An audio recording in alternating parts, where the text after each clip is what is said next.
आई formula दूध देईल तर म्हणतील दूध कमी आहे का? आई ब्रेस्ट फीड करेल तर म्हणतील अगं अजूनही काम कसं करशील मग?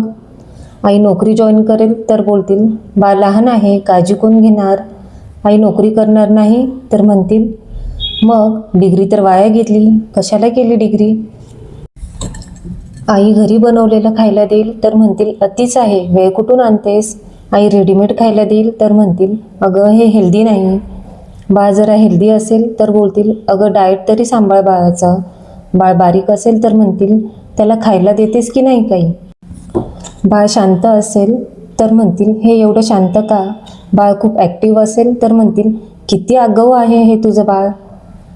आई बाळाला स्क्रीन देईल तर म्हणतील स्क्रीन द्यायचं नाही, चांगलं नसतं.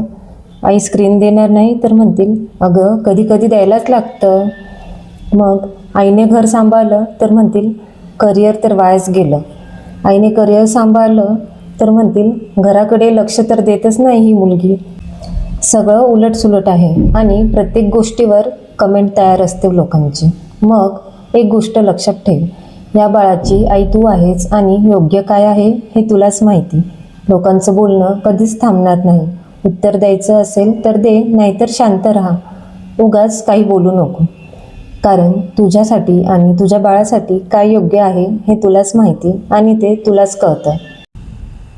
तुम्हीही या गोष्टीशी रिलेट करत असाल तर शेअर करा आणि कमेंट करून सांगा तुमच्यासोबत पण असंच झालं आहे का, आणि फॉलो करा.